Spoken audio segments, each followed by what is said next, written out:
Let's begin indeed. Hello people, this is Jerry speaking. Welcome to this Mother's Day episode of Crazy Bunch WebShow number 105.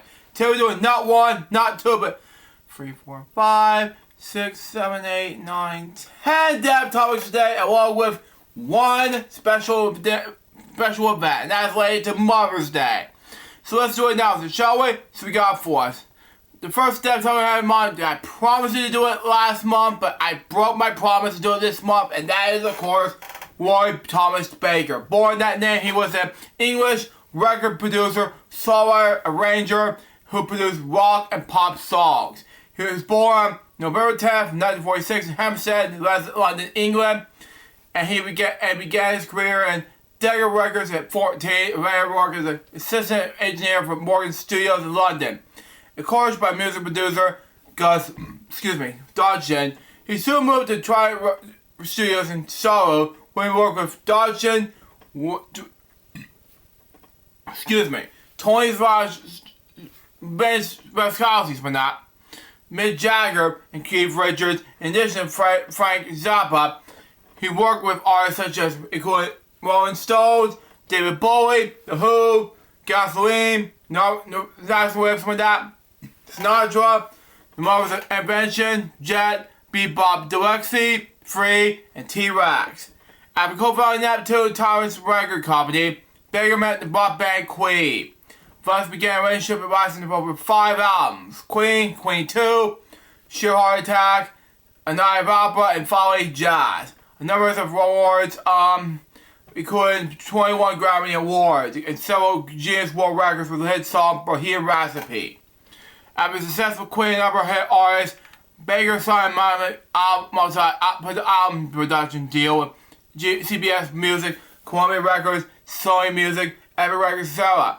He proceeded to move to the U.S. and set up RTB, Audiovisual Record Productions, in New York City and Los Angeles.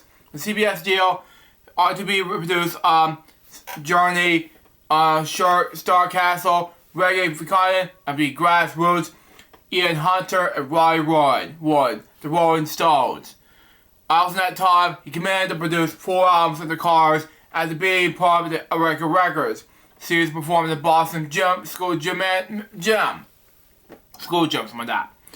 albums were considered platinum. The Cars were nominated for a Grammy.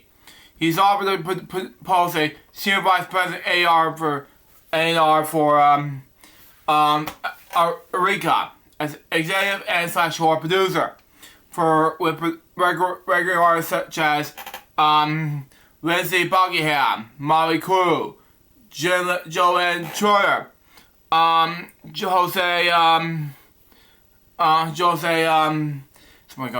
Cotton and Dawkins, as well as continued with Queen of the Cars. During his tenure, a record signed artists such as Metallica, Simi Red, Yo, Pierre Shirley, The Wall, and 10,000 Maniacs.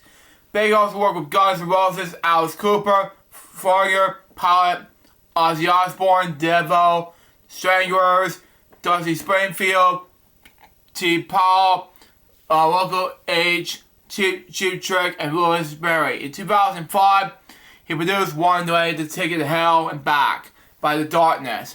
The Smashing Pumpkins 2007 album, Zygest, the Storm's 2008 album, When the Storm Met the Drought, the Smashing Pumpkins, American Gravis, and Juan Karma's 2011 album, Night Light Goes Give It Away, Anyway, Baker's produced, Jess' 2014 album, Heaven and Earth.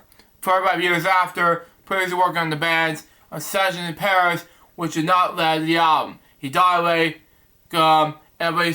Arizona on April 12, 2025. He was 78 years old. The next topic has to do with Steve Papoon. Born Stephen Robert Steve Papoon, he was an American television writer who worked with The Simpsons, Alf, and Get Alive. He was also a co-creator for the Wild Thornberrys. Wow. He was born in grew up in Pueblo, Kansas, and was born May 19th, 1956. He graduated from Kansas State University. He moved up to Los Angeles and managed drive-in movie theaters. Penn Simpson's episode Homer vs. Lisa and the Eighth Commandment won the Primetime Emmy Award for Outstanding Emmy Programming and 43rd Primetime Emmy Awards. He died on May 3rd, 2025. He was 68 years old. It's a lot of hard work, and included writer You Wish in 1997, and is included as a screenwriter for Wild Thornberrys movie in 2002. He's also included in 2 different episodes from 2001 and 2003, respectively, Wild Thornberrys. He was also best known as producer for 15 episodes of Roseanne, and 1 episode for Roseanne as a writer, 1994. For 1995, he did 15 episodes as a producer for Shark Horn, 10 episode 1 episode 98, the PJs 3 episode in 2000. My next topic has to do with James Baker, born James Lawrence Baker. He was an Australian musician, best known as a drummer for various rock and punk rock band groups, including The Victims, The Skid Scientists, Hollywood Gurus, The Beasts of Burns, and The Darnbonics. In 2006, Baker was inducted in Rice's Australian Music Industry Hall of Fame. Wow. The following year, Hollywood Gurus was inducted into the ARIA Hall of Fame. He grew up in Fremantle, Western Australia, and was born in Perth, Western Australia on March 7, 1954. With family roots stretching back in the post-PC for generations. His father played reserve at the East Fremantle Football Club. In May 2003, Baker told Cecilia Fox of Groove magazine about his first drumming gig. I was the Beatles covers band. I saw Richard Starr, and I was said I wanted to do that. Baker named Ronnie Braun the Frogs his main drumming influence. Then drummed for Black Sun from 1973 and 1974, which played original material. He followed with the Slick City Boys from 1974 and 1975. And in 1976, he traveled to the U.S. and then England, where he saw a live performance by the pronounce his name, sorry. Favorite Groovies is the Day Years, and of course, Jolly Thunders. Baker was described as a chess encounter. I met Sid Vicious at the bus in London in September 76. My first day in London, I had a New York Dolls t-shirt on. He came up with and sat next to me and said how much he liked the New York Dolls. I told him I had just seen Jolly Thunders in New York. He told me that Jolly Thunders was very thinking of coming to England, which he did, and so he got in that one right. He introduced himself as John Ritchie, okay, which he was named not Sid Vicious, James Baker said in that following. He also considered auditioning for The Clash. I met Joe Strummer and Mick Jones, probably after a DA gigs when they was going on. I had a Romantics t-shirt on, and they came up to me and talked with me about that. They said they needed a drummer, but I hadn't played for a year or so. James Baker said about that. Then, 1977, Baker was a member of the pop band, something like that, Beheaded the Geeks, alongside Russ Bronco on drum guitar, Rudolph V, aka Dave Cornwell on bass guitar, and Lloyd on vocals. Unfortunately, they're probably his last name. But anyway, they were one of the first punk rock groups in Perth, Australia. Although they had played no gigs and did not release any record material at the time, Baker's probably furious drumming was legendary around Perth. After Dave Funkel, aka Dave Flick, joined lead vocals and guitar, the band became known as The Victims, something like that. Baker and Vaughn co-wrote the first single, Television, in 1997. 77, something like that. Anyway, he appeared on several punk combinations, including to Australian musicologist Ian McFarlane. It's a concern that their first live combination is once the first Australian punk singles, The Scientists. In May 1978, Baker joined another punk-based punk rock band, The Invaders, with Kim Sullivan on guitar and vocals, Roy Rogers on guitar and vocals, and Boris, this is hard to pronounce his last name, sorry, on bass guitar. He replaced the original drummer, John Rawlings, and they were renamed the Scientists. Sullivan left in August 1978, and it did not resume performing until January 1979, with Dennis Barnes on bass guitar. The band released its first single on April 1979, Friend Romantic, on the DNA label, something like that. Roger Burr have left in the month. It was replaced by Ben Jubin on guitar and Ian Schreibles on bass guitar. The following lineup recorded the band's first 4-track extended play. The Scientists released on February 1980. The McFarlane described the Frank Mag and the Scientists EP are the same the most credible artifacts of Australian punk rock era. The group toured the Australian East Coast during the December 1979 and again February to March 1980. They also appeared on ABC TV's punk rock music show Countdown for a late night for their EP. Germany left in May 1980, and Baker, Summers, and Starbows continued with three-piece. The band broke up in January 1981 and recorded their debut solo-top album, The Scientists, commonly referred to as a Pink Album, which was released on the August that year as the White Wire EMI. The Scientists were formed in September without Baker. Wow. Oh, I should know. Hello Girls. In January 1981, Baker, Fargo, and Marashi joined Kibble Randall XL Carbies on guitar and vocals, as well as a Sydney-based band. They are better known as Hello Girls. They are known as my name Holly Girls. Anyway. They are Girls, anyway. Started from a chance meeting by Dave Falker, something like that. The guitarist Kimball Reynolds and then Roddy Rogers at the end of 1980 New Year's Eve party.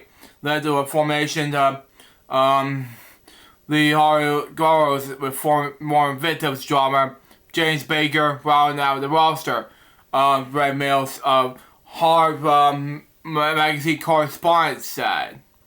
Round 11 April left in 1982, just part of the way to their debut single, right that following October records, something like that. Anyway, it was placed by Clyde Bobby on bass, and backing up vocals, and for Sydney bands, The Hitman and Super K. Anyway, Roger was the next to leave the band, and was unhappy with Randall's leaving from Fogler's Greer and Florence in the band's direction. He was replaced by Ed Funface guitarist Brad Shepard, who had been Bradley's bandmate, and the Hitman and Super K. Anyway, I'm going to slow down with the death topics. Anyway, Grove and Newsom lined up was a Baker, Bromley, Walker, Shepard, who recorded the band's first album, Stone Age Wrongs, in March 1984. Baker recorded two tracks. Baker Shepard was also in a side project, Beast of Boren. In August, who Gurus were in Brian the first waves of success, Baker was stacked and made a base of Hill Freely. Feelings like that. Shepard returned to sacking the Beast of Boren. Host Jones was a kind of success of the Australian rock scene, was acknowledged when they were inducted in the 2007 Area Hall of Fame. Beast of Boren. Anyways, Baker joined the Beast of Boren in September 1983, together with Tex Perkins X, the Dum Dums, and Spencer G. Jones, the Johnnies, and former bandmates John and Sardovics of the Scientists. Something like that. The group were formed by vocalist Perkins to fulfill Perkins, which the Brothers band did not meet. This lineup featured the band's first album the X-Men's Jazz, July 1984. Recorded the single afternoon the previous October from $200. Wow. By the producer, Tony Cohen. Recording up in the album remains a classic Australian garage rock. It was the first best-selling Australian audio album from 1984. It was also went on to sell up to 30,000 copies in Europe. Wow. In mid-1984, okay, when the scientists were sailing aboard left Australia to tour overseas, the Beats, a born lineup of Baker, Jones, and Perkins were joined by Shepard and Stu Swabs with that. Anyway, on bass guitar, Zulu, Rao, and Zol Mayer Jib for the National Songs of Swing Tour. After Baker was inspired from Whole Grooves with that, and Shepard was inspired from the Beats of Born. So that, Swam moved to the rhythm guitar, and Graham Hood with the Johnnies joined bass guitar. However, the album was to become an underground success. The cover of the Psycho had become a hit on alternate radio. The band was in hiatus after the tour. Baker provided the lead vocals and drums for the single. A cover of the Patrol's track, I Can't Control Myself, June 1985, but the original Born to Be Punched is the B-side. It was credited to be James Baker Experience. When they comprised Baker, Perkins, actually, pronounce his last name, sorry, and Spams appeared in the Red Eye Records and with Mark Collins producing. Anyway, with both the Johnnies and the Scientists disbanded, Beats of Born reunited in 1987 as Baker, Jones, Perkins, Solomon, so they recorded another album, Sword Mash, December 1988. Phil Punch as producer and audio engineer. Swap Punch, anyway, I don't know what was that,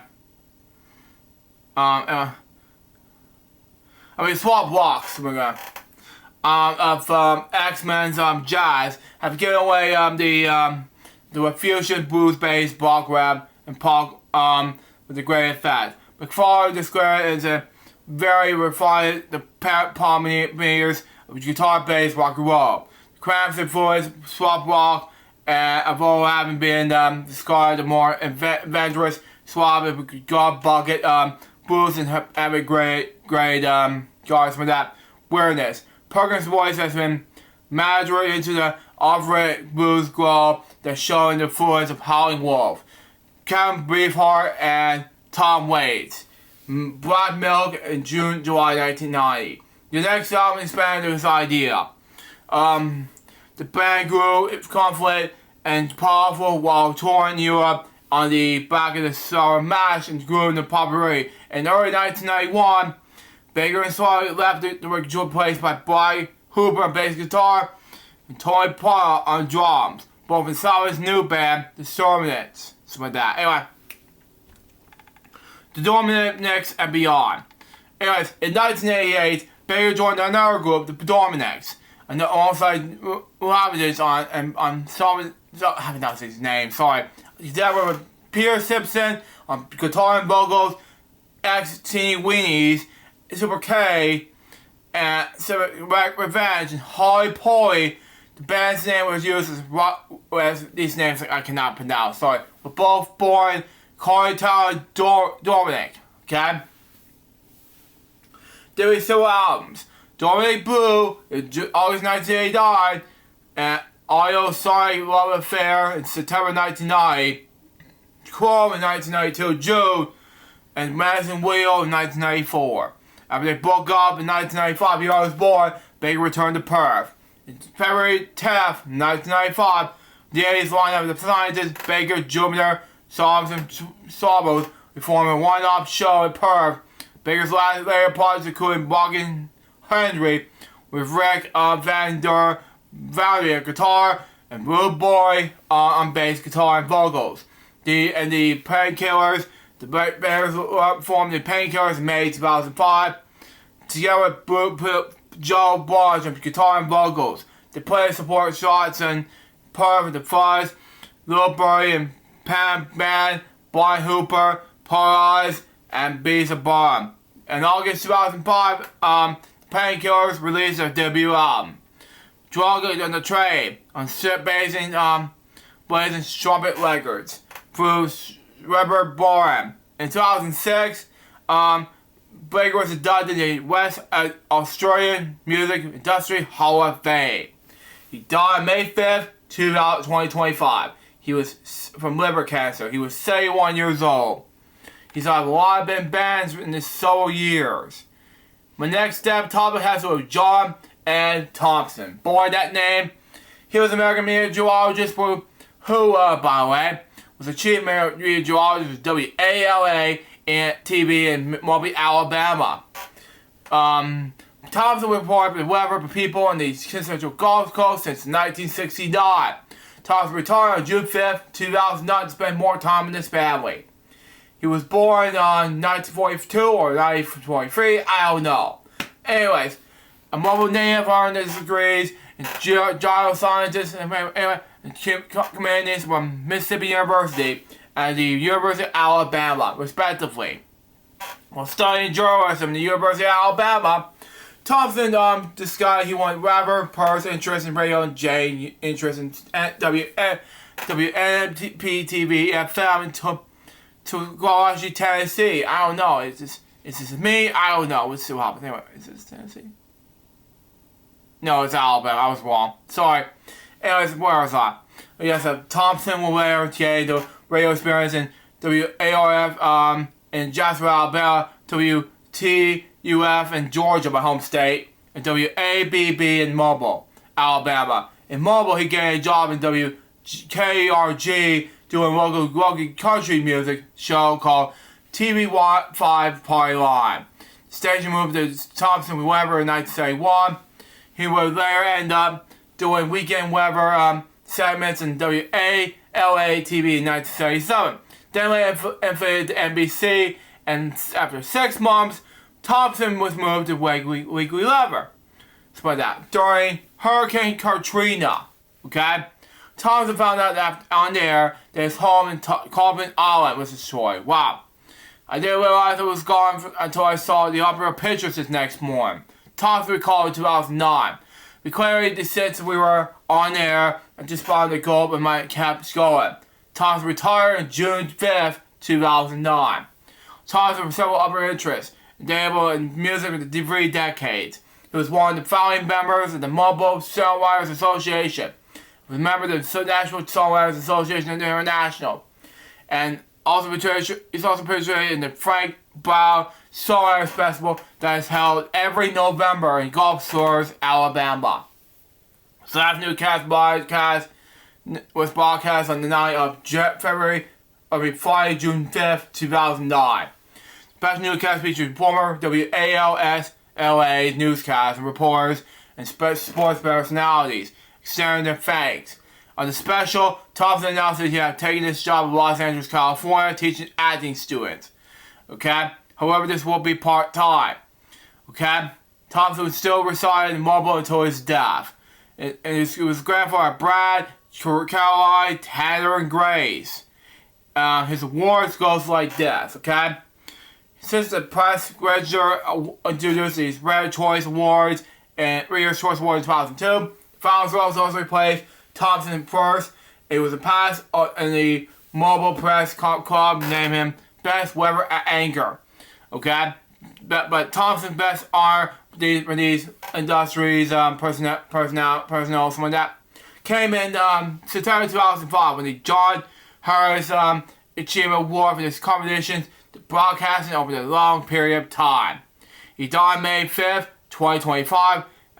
It was 82 years old. His death was announced on May 6th that year. The next step, topic history, James Foley, born that name. He was an American film director. His 1986 film, At Close Range, was entered the 46th Berlin International Film Festival. His other films he directed include Gary J. Ross, based on the play on the same name by David Mamet, and The Chamber, based on a novel by the same name by author John Grisham. He's also directed 2 sequels to the stupid 50 Shades of Grey movies from 2017 and 2018 respectively. Born in New York City and Bay Ridge, Brooklyn, something like that, on December 28th, 1953, but grew up in Staten Island, New York. The son of a lawyer, he graduated from the State University of New York at Buffalo. Flagship show, schools like that, the SUNY system, 1974. But he with a degree in psychology. While he's eventually planning to become a doctor, he decided to pursue filmmaking instead. He went on to earn an MFA in film study and production from the University of Southern California in 1979. During his final year there, director Hale Ashby, known as his student film when he was project on the wall during the film school productions party, and argued him to write something for Ashby newly formed productions company. Okay?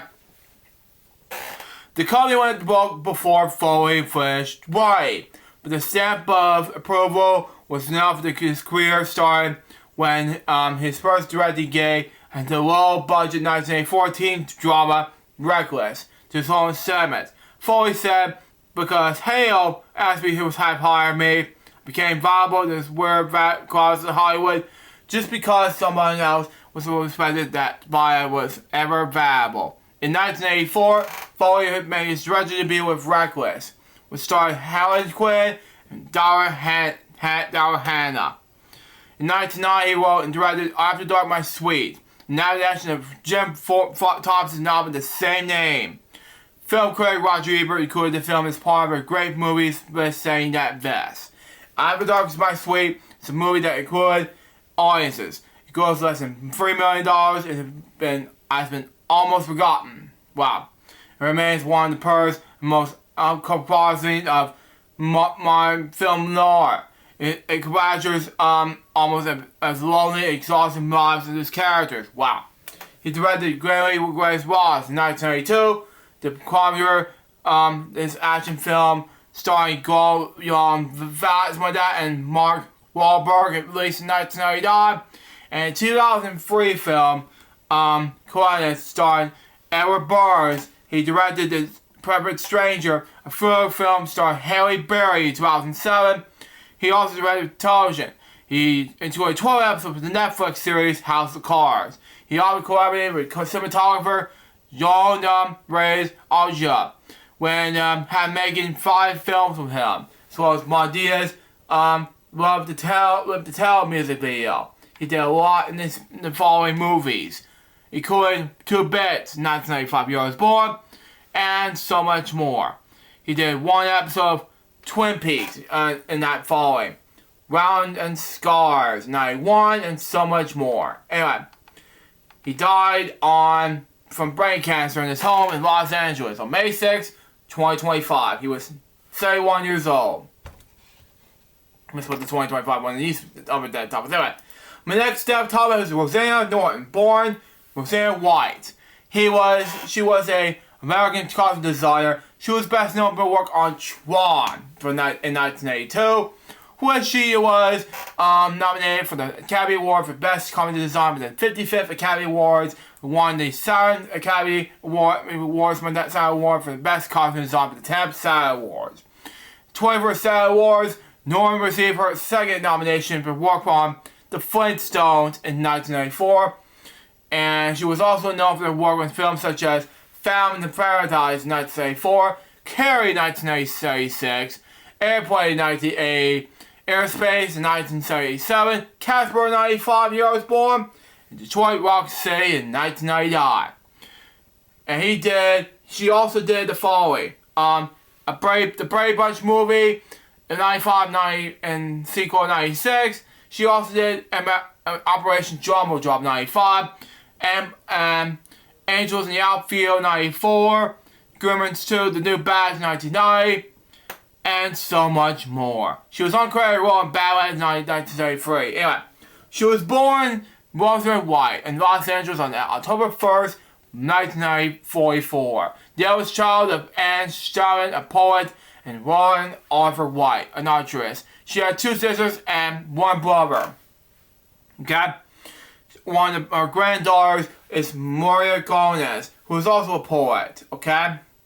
In 1967, Norton Port married director Bill L. Norton and divorced in 1979. She maintained her surname. She was later married to director James Bryan. Okay? She died from bladder cancer in Los Angeles on May 7, 2025. She was 80 years old. Wow. The next step topic has to do with Greg Kamen. Born that name, he was American special makeup effects artist. He was a resident of several applications, 5 Academy Awards and 2 Saturday Awards. He's been nominated for 4 Primetime Emmy Awards and 4 BFTA Awards. Cameron was born in 1951, but he's best known for works in the films Hook in 1991, Bram Stoker's Dracula in 1992, Mrs. Doubtfire in 1993, The Mask was Spoken in 1994, Titanic in 1997, Bicycle Man in 1999, Handball in 2001, The Passion of Christ in 2004, The Current Case of Benjamin Button in 2008, and Vice in 2018. For his competition, he was honored with Academy Award for Special Technical Achievement in 2005, Lifetime Achievement Award for given by the makeup artist and hairstylist goal in 2018. There's a lot of films coming at that time. I saw Big Mama's House in 2002 and 2006. He also did so many effects during some bits of my childhood, including Allie in 2001. I don't see him in 202, but no, that doesn't make any sense. No. Then he was in 2004. And, Pirates of the Caribbean, The Curse of Black Pearl 2003. Okay? He's also in Big Mama's House in 2000. Real Nicky in 2000. And so much more. Blade 2008, 1998. And he did a lot. So, that's all he did in so much films. Including Hot Air 2 in 1991. Yeah. Star Trek 6, Discovery Country in 91. He did a lot of films. Wow. Big Top Pee-wee in 98. Yeah. That makes a whole lot of sense. And was he in oh yeah, Nightmare on Elm Street 3. Okay, 97. Okay, makes no sense. But he did Pee-wee. Oh yeah, Thriller 93. Wow, he's a special makeup artist. Okay, makes sense. But he started in 1997. Okay. That's it. I'll go back to the depth topic now. Okay. He died in early this May 2025. He was 33 years old. The next depth topic has to do with Johnny Rodriguez.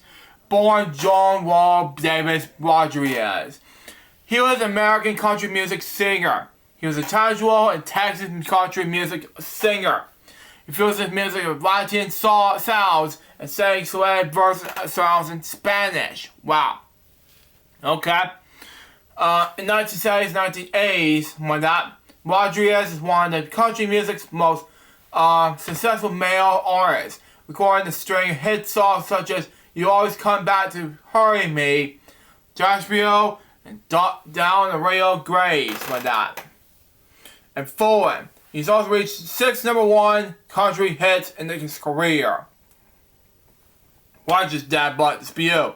He was born Mexican-American family in Sudbury, Texas on December 10th, 1951.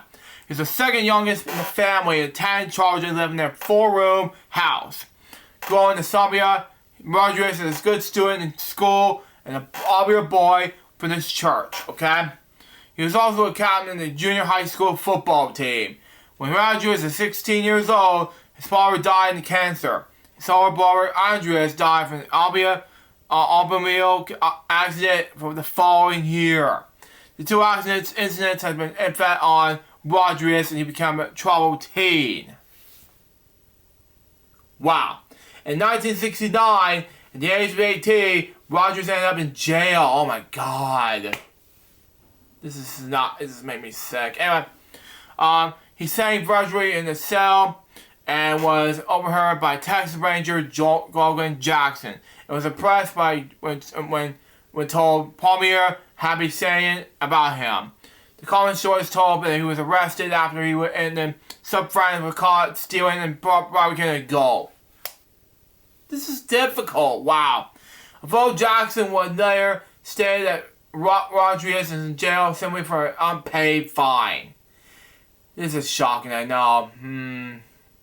Cheyenne was hired Johnny to perform in his local tourist attraction called the Amelio Village. During one of his sets in 1971, he came to attention to country singers Tom T. Hall and Bobby Bear, who had chosen a young singer to go to Nashville, Tennessee. The 21-year-old singer arrived in Nashville with only a guitar in his hand and $14 in his pocket.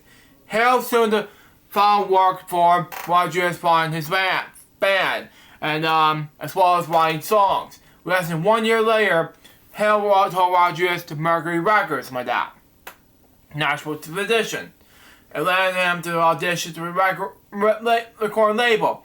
And foreign songs such as "I Can't Stop Loving You," If I Let It Up to You, he was offered a contract with Mercury. He signed and began recording in their Nashville studio. Career began in the 1970s, okay?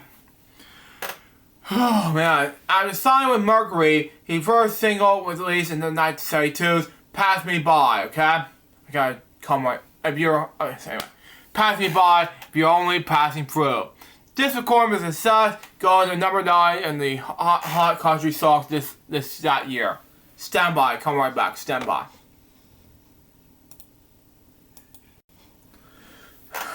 I'm back, folks. Sorry about that, I have to drink some water now. But anyway, let's continue on. Anyway, Rodgers became the first well-known American of Mexican descent of a country singer. In 1972, Rodriguez was voted as most promising vocalist by the Academy of Country Music. The next year, he achieved his first #1 hit song. Excuse me. Interrupted. Anyway. "You Always Came Back to Hurry Me." Wow. Another song that year, "Riding My Farm to Mexico," written by Rodriguez, was also #1 hit. Both songs were listed to Billboard 100. In 1983, his debut album was released, which was #1 in the top country hot albums charts. Anyway, he was nominated Male Vocalist of the Year by the CBMA Awards. Wow. In addition to success in country music, he's also wrote on television shows such as Adam 12 and made a guest appearance on The Day Game in 1974, something like that. In 1975, all 3 singles he released reached #1 in the country charts. I just can't get her on my mind. Just get up and close the door and put a song in my heart. Rodgers' success in the country charts continued through much of the 70s. Okay, makes sense anyway. Move on. He recorded songs not only written by himself around this time, but he also covered the songs such as George Harrison's "Something," "Run the Hargroves," "Just Give Up and Close the Door," "Mickey Huckleberry's "Poison Red Berries," and Billy Joe Shaver's "Takes Up Here Tennessee." By 1975, Rodgers was considered a member of the outlaw country market in country music, like fellow musicians Bobby Blair and Tim T. Hall. Career in the 80s, 90s, and murder charge. Wow. I know that's coming. Anyway, despite the outlaw movement fading in the late 70s, he was determined to stay up at the top of this game. In 1979, he switched up to Epic Records. There he would work on the record producer Billy Sherrill. He first read for Epic Game up that year with the number 6 country hit "Down the Royal Grave." His debut album with the record company was titled Rodriguez. Although he had all the songs for the album were cover versions, although Rodriguez did not make it the top 10 usually in the past, he managed to stay up in the top 20 with hits like "Fools for Each Other" and "Whoa Out Tell Virginia." At the same time, Rodriguez continued to be popular concert attractions like that. However, Rodriguez was also having personal problems due to drug addiction. In 1982, he did a duet with Zio Lawyer on the song Most Beautiful Girl, La Chica Más Linda. Okay? Anyway, the single released by Columbia Records, and in 1983, he went to the top 5, the hit song Forward, followed by the top 10 hit I Could Love You So Much. Over the mid-80s, he was becoming less successful, and in 1986 he left Epic Records. Wow.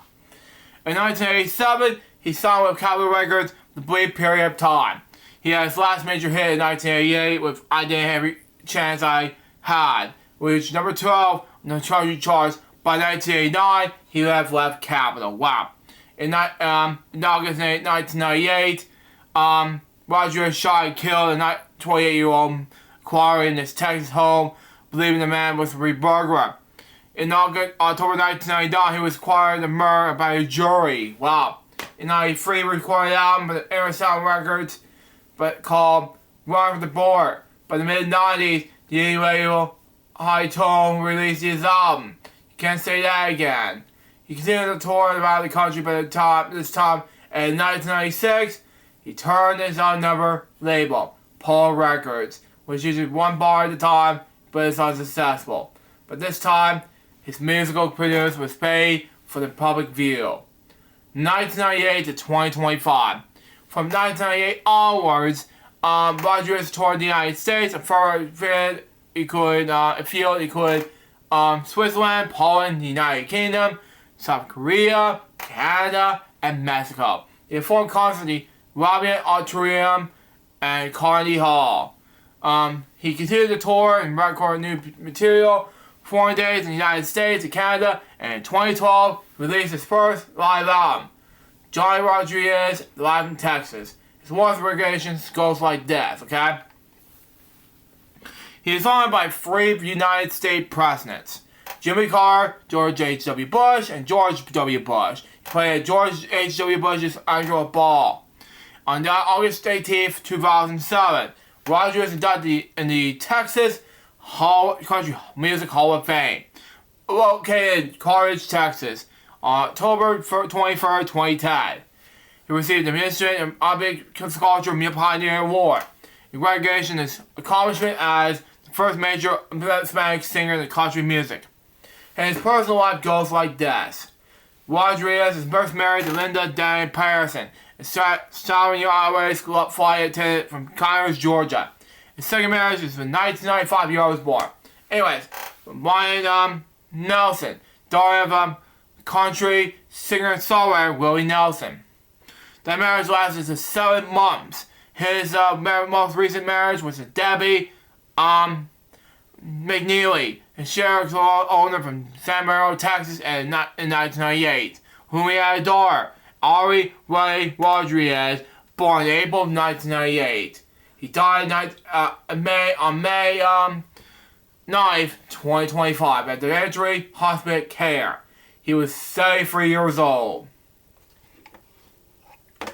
My next step topic has to do with John Edwards, born Jonathan Edwards, known professionally as John Edwards. He was an American soul singer who had a very successful soul career before becoming lead singer of the Supers between 1977 until 2000.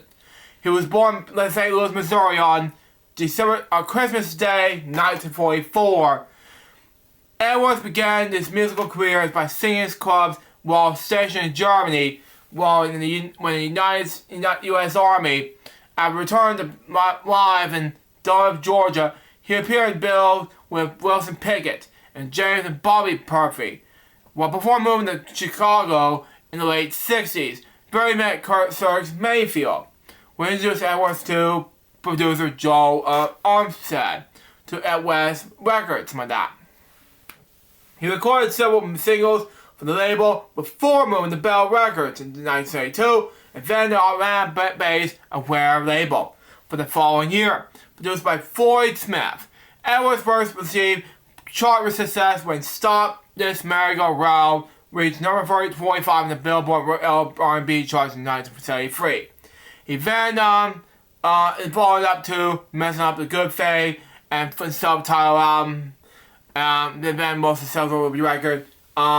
Scheduled band produced by Smith, written by Jimmy Lewis, when it reached number 8 in the R&B charts in 1974. It was followed by Valentine Love, and was also made in R&B charts. After the record company went out of business, Edward did some shows to spares, but also maintained a solo career on the Cardigan label. She had 2 more R&B chart entries, with Baby Hold My On To Me in 1976 and Know About You in 1977.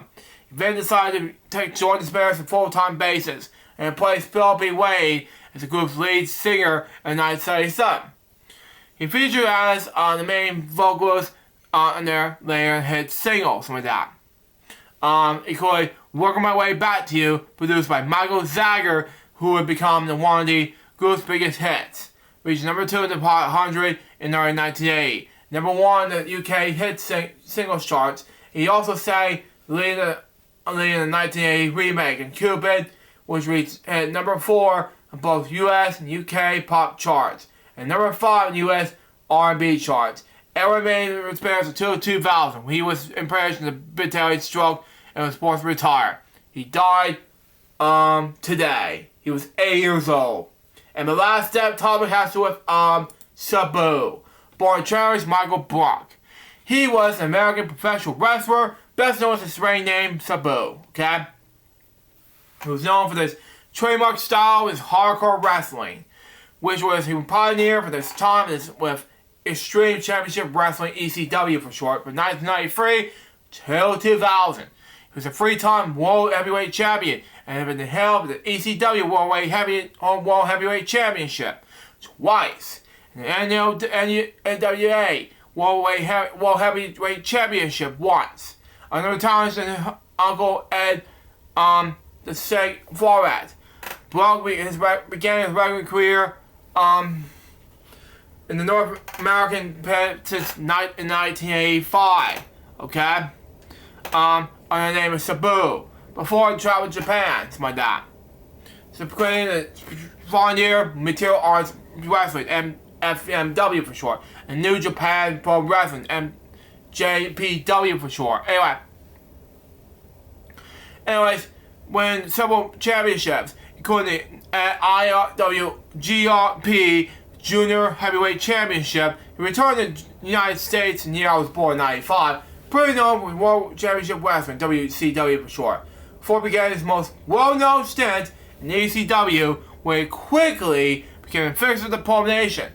During this time in ECW, he became a 2-time ECW World Heavyweight Champion, and a 1-time ECW World Television Champion, something like that. He would also be a few in the Alliance and the Tornadoes, defeat him in the ECW FTW Championship, win the ECW World Tag Team Championship with him, and in 1997, Sabu became a tag team with Wild Tam Bandana, win the ECW Tag Team Championship twice. After releasing ECW, Sabu wrestled in several national promotions, win the NWA World Heavyweight Championship in 2000. In 2006, he was hired by WWE as part of a new fur brand. World Boot version of ECW, where Sabu would wrestle WWE until his release in 2007. Okay? He was also a regular wrestler for non-stop action wrestling since the creation of Pole Nation in 2002. Okay? Born December 12th, 1964 in Staten Island, New York. He was best known as trained by his uncle Ed the Seg Forat. Okay? I'm going to read so much more about this, but it's going to take too long to read. I'm not going to read everything, so let's just move on, okay? Anyway, I'm going to read this personal life and death, but that's just me. And that's it. I'm not going to read everything else about this thing. That will take too long to read, but that's it. I'm going to read everything. Anyway,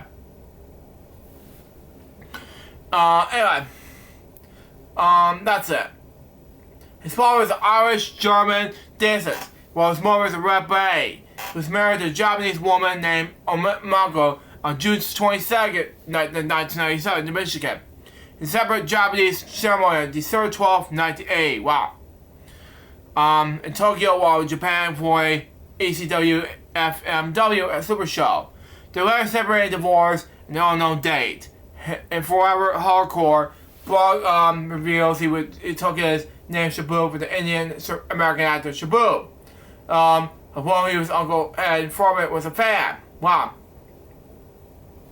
In July 2016, Blog was named part of the class action lawsuit filed against WWE, which alleged its wrestlers incurred long-term injuries, that it was company probably failed to care for them and finally misrepresented material. Wow. The nature is that of both injuries. The suit was generated by comedy say Carters from that, who have been involved in a number of lawsuits against WWE. The lawsuit was dismissed by U.S. District Judge Vanessa Lynn Bryant in September 2018. In mid-2010s, Block began dating Vanessa Colt, who had been working on his wrestling ballot, until her death on June 23rd, 2021 due to COVID-19 complications. She died in her sleep, aged 52. She died, and Sabu passed away on May 2020. He was 60 years old. Now let's do the moment of silence special regards to not 1, not 2, but 10 death topics that I just mentioned right now.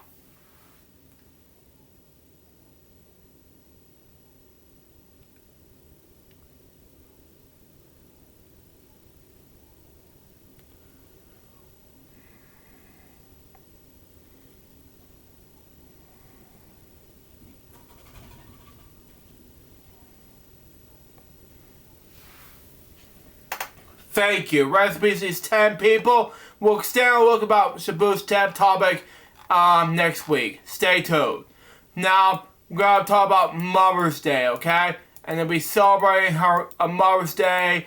What is Mother's Day, may I ask? Well, celebration honoring the mother of the family and individual, as well as motherhood, marital bonds, and the influence of mothers in society. It's celebrated on different days on the different many parts of the world. Most celebrations in March or May. It combines some similar celebrations honoring family members such as Father's Day, Siblings Day, and Grandparents' Day, okay? Countries around the world have multi-century history on the days that celebrate mothers. In the 19th century, the British Isles, Mother's Sunday was celebrated the 4th Sunday in Lent, okay? Makes sense anyway. A practice which continues to present day. Okay? On this day, careers and scholars are encouraged to use the time this fall to visit their original mother churches. In the United States, on the other hand, the modern version of the holiday began as long as the early 20th century. It's very measure of Anna Jarvis. I talked about this in my Friday show at this point, but that's just me. And I'll say it again. She organized the first Mother's Day service of worship and celebration at Andrew Magdalene Anglican Church in Johnson, West Virginia, which serves the International Mother's Day Shrine today. It is not directly related to the many traditional celebration of mothers and motherhood that has existed throughout the world over 1,000 years, such as Greek and the cults of Slavic, like that. The Mother Day of Brea and Roman festival of Hierolytus, like that, and other Christian spiritual Mothering Sunday celebration. Associated with the image of Mother Church. However, some countries, Mother's Day is synonymous with these older traditions. The American version of Mother's Day has been criticized of having been too commercialized. Jarvis herself, who have been celebrating the ritual service, regarding this commercialization saying and expressing that this would never her attention. In response, Constance and Smith successfully a voice for Mothering Sunday, the commemoration of the broader definition of motherhood in many appropriate parts of the English-speaking world. So that is motherhood. It's approached by 40 plus countries worldwide. And that is it for this episode of Crazy Bunch Web Show, episode number 105. I hope you enjoyed this, and happy Mother's Day for all your mothers out there in the world. Including two of my mothers, one of the founder members of LJP CBM /club, Karen C. Anderson. And my second mother is Libby Jeffers. Stay tuned for the next one, which will be my co-founding mom's birthday, which is coming up next week. And that'll be in the next episode, Crazy Bunch Web Show, episode number 106. Coming away next Sunday. Till next time, so John's Bunch Baby. Good more Crazy Bunch Web Shows, episodes we're going to pursue. Till then, out. See ya.